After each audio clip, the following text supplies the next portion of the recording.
Yang terhormat dosen pengampu materi hadis di SMA atau MA, Dr. Andes Asep Herdi MAG. Yang terhormat teman-temanku sekalian dan para pemateri yang berbahagia. Bismillahirrahmanirrahim. Assalamualaikum warahmatullahi wabarakatuh. Alhamdulillahillazi ja'alal qalama lil kitabah wal kitabah lil qiraah wal qiraah lil ma'rifah wal ma'rifah lil dirasah wal dirasah lillahi ta'ala.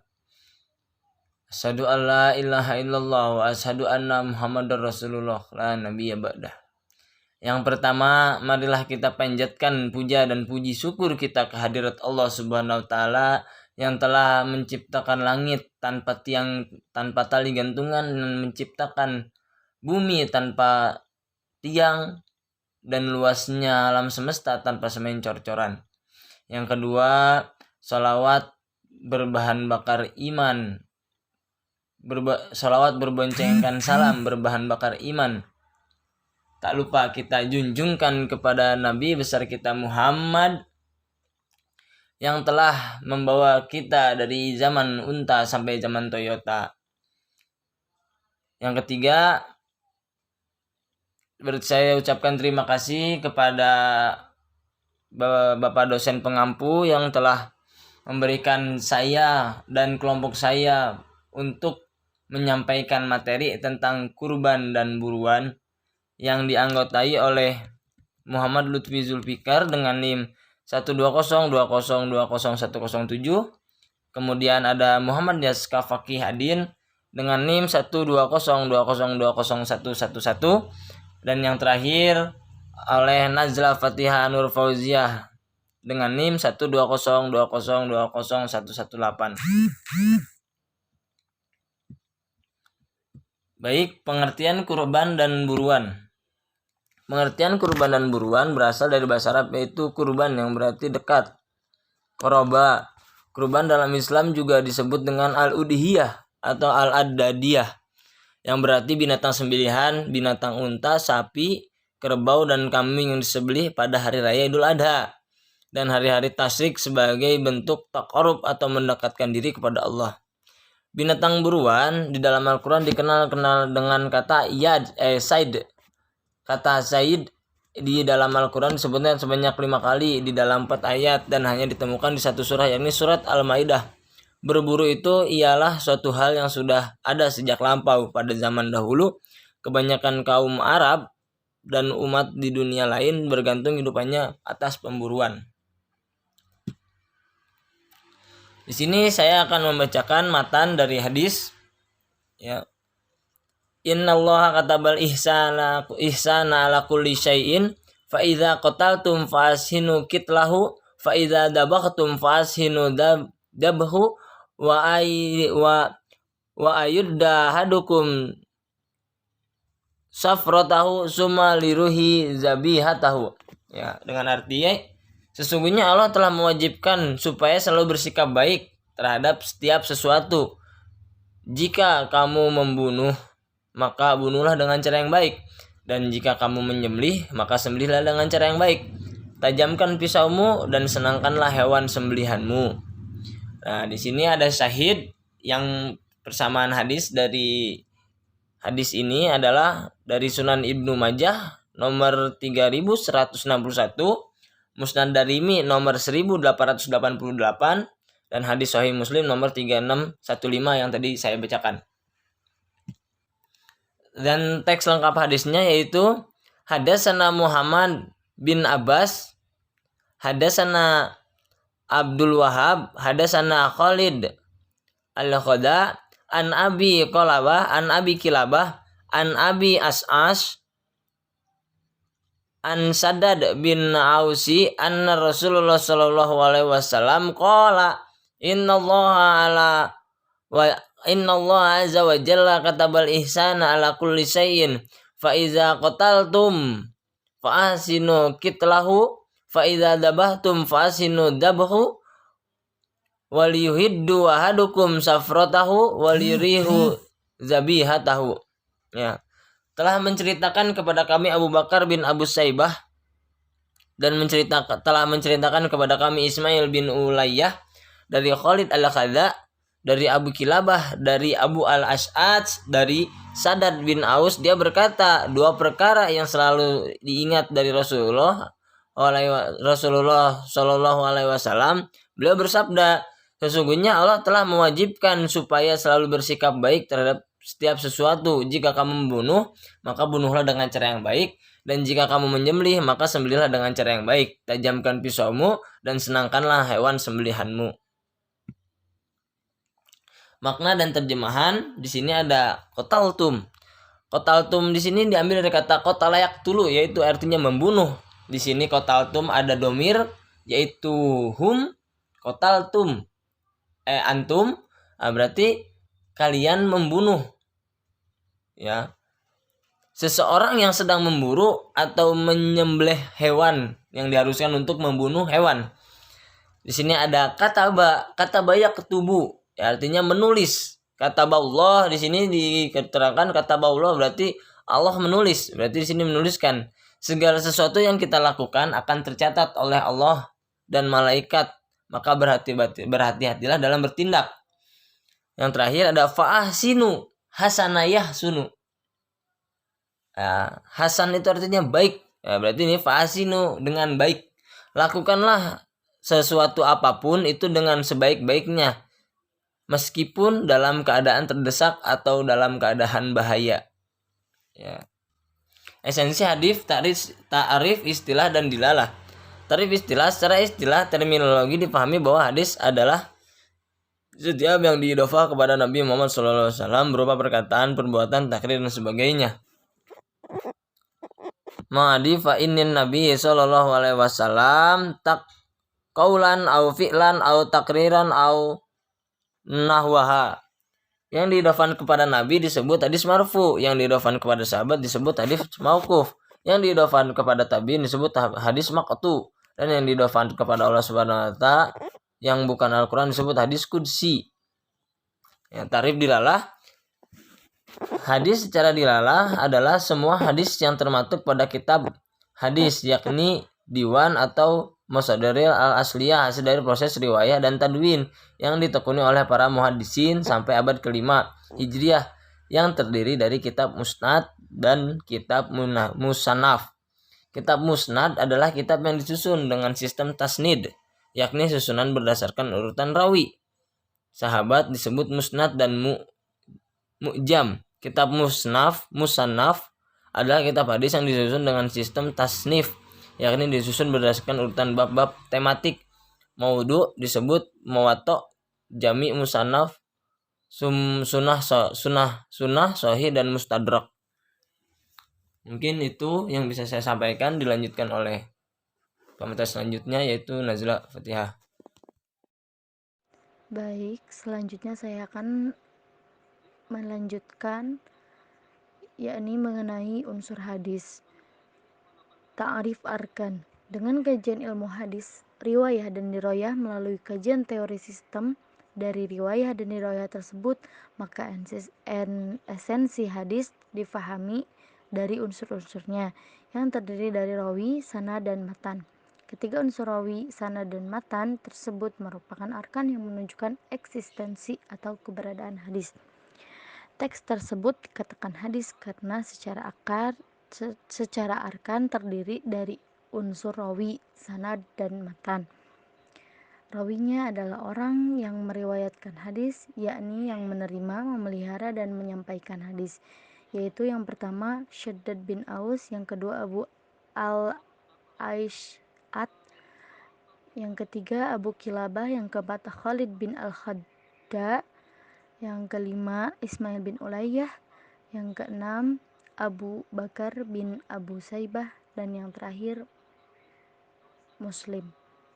Sanadnya adalah keseluruhan rawi yang menjadi sandaran hadis, mulai dari Muslim, kedua Abu Bakar bin Abu Saibah, yang ketiga Ismail bin Ulayyah, yang keempat Khalid bin al-Khadda, yang kelima Abu Kilabah, yang keenam Abu Aishat, yang terakhir Shaddad bin Aus.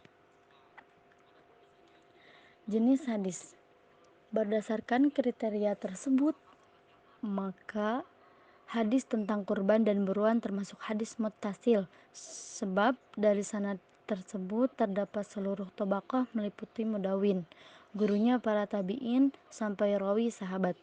Mengenai hadis tentang kurban dan buruan ini yang diriwayatkan oleh Imam Muslim berdasarkan jenisnya termasuk ke dalam hadis sahih, karena hadis yang sanadnya bersambung dan berakhir pada Rasulullah SAW, dan semua perawinya memenuhi syarat hadis sahih, yakni yang pertama semua rawinya adil, yang kedua semua rawinya sempurna ingatannya atau dhabit, yang ketiga sanadnya bersambung dan tidak terputus atau muttasil, yang keempat tidak berilat atau tidak cacat atau tidak tersembunyi, yang kelima tidak janggal atau syadz. Lalu selanjutnya ada nama perawi Shaddad bin Aus, wafat 60 sebelum Hijriah. Urutan tabaqahnya ialah tabaqah pertama yaitu tingkat sahabat. Yang kedua Abu Aishat, urutan tabaqah kedua tabi'in dari kalangan besar. Yang ketiga Abu Kilabah, urutan tabaqahnya ketiga kalangan tabi'in kalangan tengah. Selanjutnya Khalid al-Hadda, urutan tabaqah kelima tabi'in kalangan kecil. Selanjutnya Ismail bin Ulayyah, urutan tabaqah ke-8 tabi'ul atba kalangan tengah. Yang terakhir Abu Bakar bin Abu Saibah, urutan tabaqah ke-10 tabi'ul atba. Matan. Dari segi idhofah, matan hadis terbagi pada marfu atau ibadah idhofah kepada Nabi, mauquf idhofah kepada sahabat, matku idhofah kepada tabi'in, dan qudsi idhofah kepada Allah Subhanahu wa taala yang bukan Al-Qur'an. Berdasarkan bentuk matan, hadis terbagi pada 3, yaitu qauli atau ucapan, yang kedua fi'li atau perbuatan, dan yang ketiga takriri yaitu ketetapan. Dari segi tanda idhofah dan bentuk matan, hadis terbagi pada hakiki eksplisit dan hukmi implisit. Berdasarkan kriteria tersebut, hadis tentang kurban dan buruan adalah termasuk hadis marfu qauli hakiki, yakni hadis yang matannya idhofah kepada Nabi SAW. Bentuknya berupa ucapan dengan tanda idhofah dan bentuk matannya jelas eksplisit. Idhofah matan an Rasulullah SAW qala, dan bentuk matannya itu innallaha katabal ihsana ala kulli syai'in fa idza qataltum fa ahsinul kitlah wa iza nabahtum fa ahsinud dabha wal yuhidun ahadukum syafrotahu falyurih nabi hatah. Selanjutnya ada sanad. Dari segi persambungan sanad, hadis terbagi pada muttasil dan munfasil. Hadis muttasil adalah hadis yang sanadnya bersambung, yakni rawi, murid dan guru yang ada pada sanad bertemu, yaitu liqa, karena hidup sezaman, setempat, dan seprofesi hadis. Sedangkan hadis munfasil adalah hadis yang sanadnya terputus, putus rawi pertama atau mursal, putus mudawin dan gurunya mu'allaq, putus satu rawi munqati, putus 2 rawi dalam satu tabaqah yang berturut-turut, itu adalah mudhal. Berdasarkan kriteria tersebut, maka hadis tentang kurban dan buruan tersebut hadis muttasil, sebab dari sanad tersebut terdapat seluruh tabaqah meliputi mudawin, gurunya, para tabi'in, sampai rawi sahabat. Mengenai hadis tentang kurban dan buruan ini yang diriwayatkan oleh Imam Muslim berdasarkan jenisnya termasuk ke dalam hadis sahih, karena hadis yang sanadnya itu bersambung dan berakhir pada Rasulullah SAW.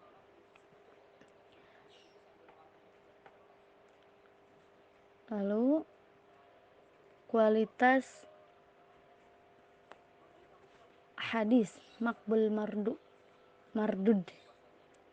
Hadis ini merupakan hadis makbul sahih lizatihi yang bisa diterima oleh kalangan ulama hadis. Oleh karena itu, hadis ini tergolong hadis makbul sahih, yang artinya dapat diterima atau dapat dijadikan hujah, yakni dapat dijadikan sebagai pedoman amal, digunakan sebagai alat istinbat dan bayan Al-Quran, serta dapat diistinbat oleh kaidah usul fikih. Adapun hadis yang digolongkan makbul adalah jenis hadis sahih dan hasan.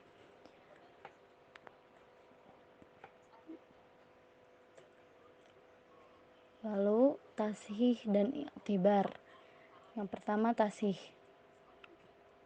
Kehujahan hadis dari segi tashih, kualitas hadis ini merupakan hadis sahih yang bisa diterima oleh kalangan ulama hadis.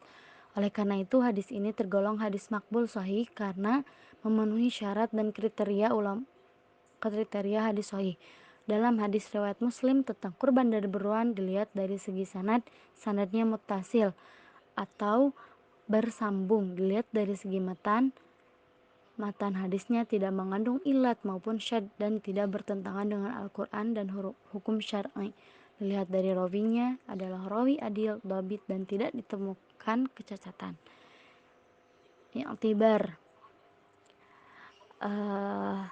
Kaidah untuk mencari mutabi dan syahid dapat menaikkan kualitas dari mardud dhaif lizatihi menjadi makbul hasan li ghairihi, dan dari makbul hasan lizatihi menjadi makbul sahih li ghairihi disebut kaidah i'tibar.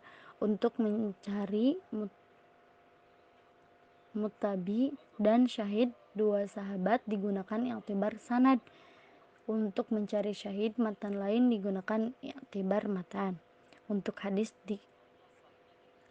ini kurban dan buruan dengan i'tibar diwan dapat dikatakan sebagai hadis sahih karena termaktub pada kitab sahih, yakni kitab Al-Jami As-Sahih Muslim. Tandanya ada footnote rawahu Muslim. Menurut konveksi muhaddisin, kitab sahih hadisnya adalah sahih.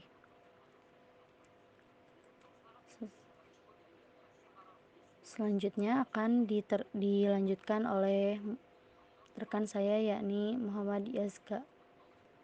Terima kasih. Bismillahirrahmanirrahim. Saya Muhammad Yazka Fakiaddin ingin menjelaskan tentang ta'amul hadis. Tatbik atau aplikasi hadis makbul terbagi pada makbul yang ma'mul bi, dapat diamalkan meliputi 1. Hadis yang muhkam, yang jelas, tegas. 2. Hadis mukhtalif, yang dapat dikompromikan. 3. Hadis rajih, lebih unggul. 4. Hadis nasih, urut belakangan. Makbul yang goir ma'mul bih tidak dapat diamalkan meliputi 1. Hadis mutasyabih atau tidak jelas. 2. Hadis marjuh, tidak unggul. 3. Hadis mansuk atau urut duluan. 4. Hadis mutawaqqaf fih, tidak bisa dikompromikan, ditarikh dan dinasah. Hadis makbul yakni hadis yang berkualitas diterima sebagai hujjah dengan sebutan sahih atau hasan, baik lizatihi atau ligoirihi. Ada yang ma'mul bih atau dapat diamalkan, dan ada juga yang goir ma'mul bih atau tidak dapat diamalkan. Bila hadis makbul itu hanya satu atau banyak, namun sama lafzi atau maknawinya, maka yang muhkam ma'mul, dan yang mutasyabih tidak jelas ghairu ma'mul. Bila hadis makbul itu banyak dan tanakut atau berbeda atau ta'arud atau berlawanan, maka ditempuh thoriqo jam'u, tarjih, nasah, dan tawakuh. Berdasarkan kriteria tersebut, maka hadis tentang kurban dan buruan dikategorikan sebagai hadis makbul sahih, maka termasuk hadis makmul, sebab lafaznya muhkam, yakni matan dan kandungannya tegas dan jelas. Munasabah pada Quran surat Al-Kautsar ayat 1-2 mengenai tentang kurban ini mengisyaratkan bahwa Allah Ta'ala menganugerahkan kepada nabinya segala kebaikan yang utuh, meskipun sebagian dari umatnya merasakan sedikit dari kebaikan itu. Maka itu adalah berkah dari ketaatan mereka dalam ittiba kepada nabi mereka. Pada ayat selanjutnya bahwa Allah SWT menyebutkan karunia yang diberikan padanya. Allah menyuruhnya untuk bersyukur seraya berfirman, maka dirikanlah sholat karena Robmu dan berkurbanlah. Allah menyebut dua ibadah ini secara khusus karena keduanya merupakan ibadah paling utama dan amalan untuk mendekatkan diri kepada Allah yang paling mulia. Di samping itu, karena sholat mencakup ketundukan hati dan raga kepada Allah dan mendorong orang untuk melakukan berbagai macam ibadah, dan dalam berkurban terdapat nilai pendekatan diri kepada Allah dengan sembelihan paling baik yang dimiliki seseorang dan mengeluarkan harta yang secara fitrah amat dicintai dan dijaga oleh jiwa. Selanjutnya mengenai buruan ialah pada Quran surat Al-Maidah, yang artinya, hai orang-orang yang beriman, penuhilah. Quran surat Al-Maidah ayat 1 yang artinya, hai orang-orang yang beriman, penuhilah olehmu perjanjian itu, baik perjanjian yang terpatri di antara kamu dengan Allah maupun dengan sesama manusia. Dihalalkan bagi kamu binatang ternak, artinya halal memakan unta, sapi, dan kambing setelah hewan itu disembeli, kecuali apa yang dibacakan padamu tentang pengharamannya dalam ayat hurrimat alaikumul maitatu, istisna atau pengecualian di sini munkoti atau terputus, tetapi dapat pula mutasil, misalnya yang diharamkan karena mati dan sebagainya, atau tanpa menghalalkan berburu ketika kamu mengerjakan haji atau berihram. Goiro dijadikan mansub karena menjadi hal bagi domir yang terdapat pada lakum. Sesungguhnya Allah SWT menetapkan hukum menurut yang dikehendakinya, baik menghalalkan maupun mengharamkannya tanpa seorang pun yang dapat menghalanginya. Istinbat ahkam dan hikmah. 1. Istinbat dari hadis di atas bahwa bagi yang berkurban yang diamanahi untuk mencari binatang kurban harus berhati-hati. Jangan sampai membeli binatang kurban yang tidak diperbolehkan untuk dijadikan binatang kurban. Diperbolehkannya berburu dan makan binatang buruan tercantum dalam surat Al-Maidah ayat 4. Hukum ini adalah hukum yang masih bersifat asli dan umum. Hukum ini akan bisa berubah sewaktu-waktu sesuai dengan situasi dan kondisi. Ketika mempertimbangkan akibat dari berburu hewan langka adalah dapat mengakibatkan kepunahan salah satu spesies, dan hal ini juga akan membuat hilangnya keseimbangan alam. Maka berburu hewan langka adalah tidak dibenarkan oleh syara. Yang kedua, hikmah. Mengenang ketaatan Nabi Ibrahim dengan melaksanakan ibadah kurban ini, kita bisa mengenang sekaligus mengingat bagaimana luar biasanya ketaatan yang dimiliki oleh Nabi Ibrahim dan Nabi Ismail terhadap perintah Allah Subhanahu wa taala. Meraih ketakwaan, apa yang ingin kita raih dalam ibadah kurban ini bukanlah persembahan daging dan darahnya, melainkan untuk mendapatkan ketakwaan. Lebih baik dibanding sedekah senilai hewan kurban. Dalam hal ini Ibnul Qayyim berkata, penyembelihan yang dilakukan di waktu mulia lebih afdol daripada sedekah senilai penyembelihan tersebut. Selanjutnya ada problematika tafhim dan tatbik. 1. Definisi kurban. Kata kurban yang kita pahami berasal dari bahasa Arab, artinya pendekatan diri, sedangkan maksudnya adalah menyembelih binatang ternak sebagai sarana pendekatan diri kepada Allah Subhanahu wa taala. Hukum kurban menurut jumhur ulama adalah sunnah muakkadah, sedangkan menurut mazhab Abu Hanifah adalah wajib. 2. Binatang yang diperbolehkan dikurban. Adapun binatang yang boleh digunakan untuk berkurban adalah binatang ternak atau al-an'am, yaitu meliputi unta, sapi, dan kambing jantan maupun betina. Sedangkan binatang selain itu seperti burung, ayam, dan lain-lainnya tidak boleh dijadikan binatang kurban. 3. Waktu penyembelihan hewan kurban yang paling utama adalah hari nah, yaitu hari raya Idul Adha pada tanggal 10 Zulhijjah setelah melaksanakan sholat Idul Adha bagi yang melaksanakannya.